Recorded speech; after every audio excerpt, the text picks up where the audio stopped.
Century began under the shadow of kings and capitalists. Across the Russian Empire, millions of workers toiled from dawn till night.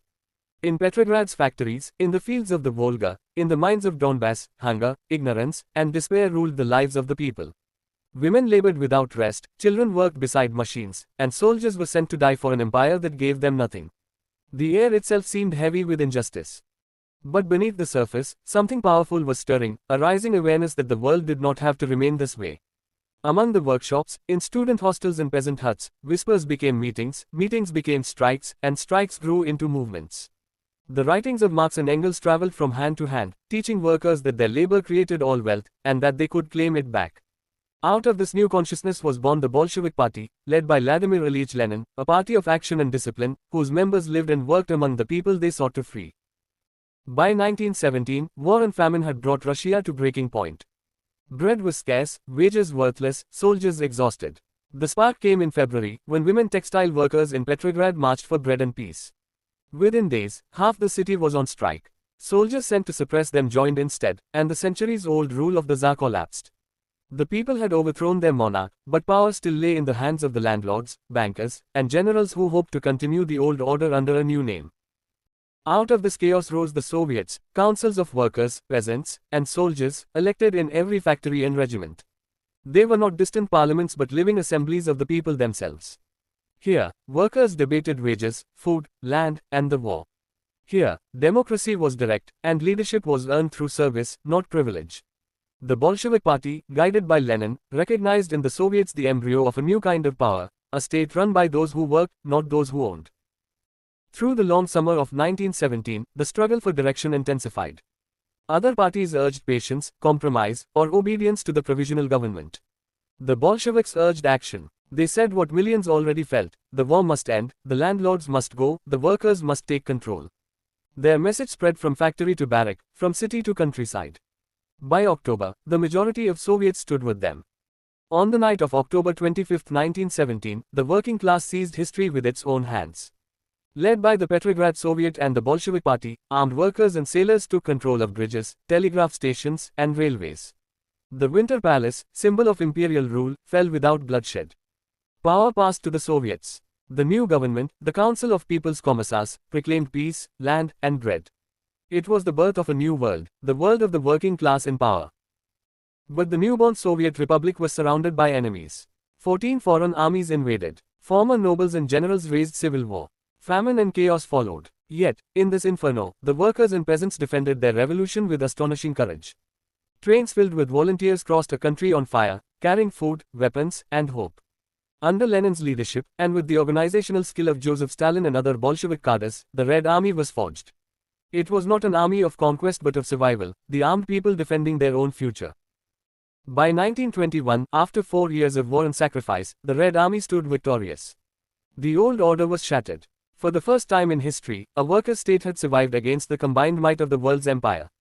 The task ahead was immense: to rebuild a land left in ruins, to feed the hungry, to teach the illiterate, to transform a peasant country into an industrial power. Lenin called this the electrification of the whole country, the plan to bring light, knowledge, and modern industry to every corner of the land. From this effort came the first great wave of socialist construction. Dams rose across rivers, factories filled the cities, and schools opened in every village. The worker who once knew only the hammer now learned science, engineering, and administration. Women gained equal rights in law and at work.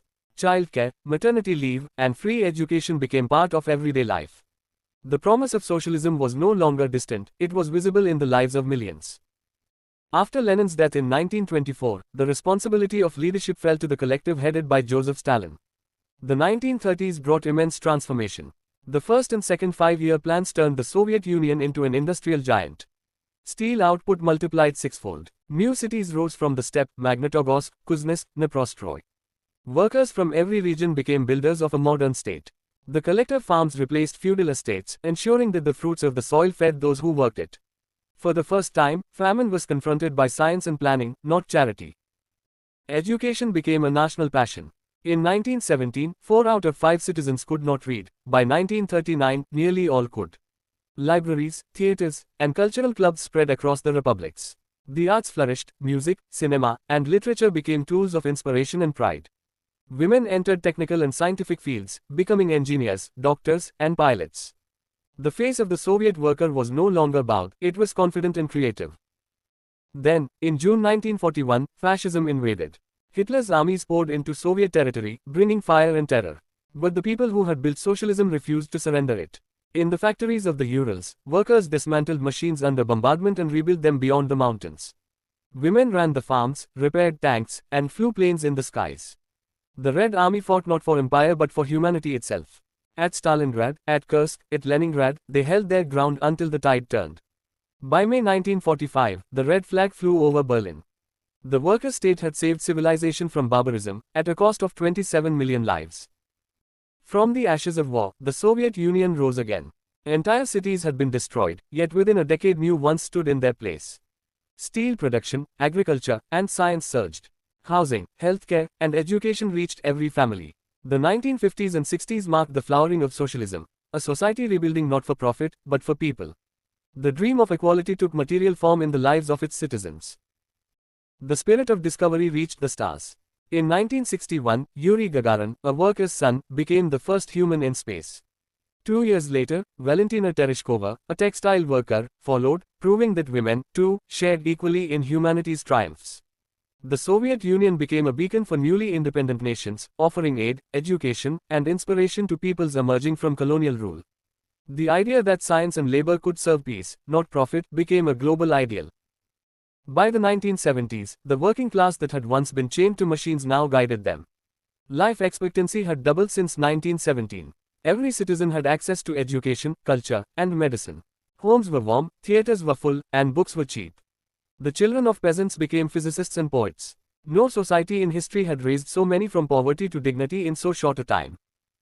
Of course, the path was not easy.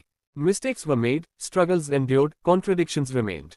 But even in hardship, the central truth stood firm, that when workers are united, when production serves people instead of profit, they can achieve wonders.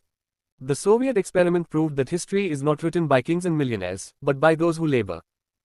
The revolution of 1917 did more than change one country, it changed the imagination of the world. It proved that the masses could govern, that ordinary people could command industry, science, and art. It gave humanity a glimpse of a society built not on greed, but on solidarity. Its legacy endures wherever people fight for justice, equality, and peace. The workers of the Soviet Union built a new civilization from nothing. Their hands forged its machines, their minds filled its schools, their courage defended it from annihilation. They showed that humanity can rise above exploitation and division. Their example remains a living call, to believe in collective strength, to organize, to create, and to build once more a world worthy of human labor. That is the meaning of 1917. That is the meaning of socialism. And that is the promise that still calls to us today.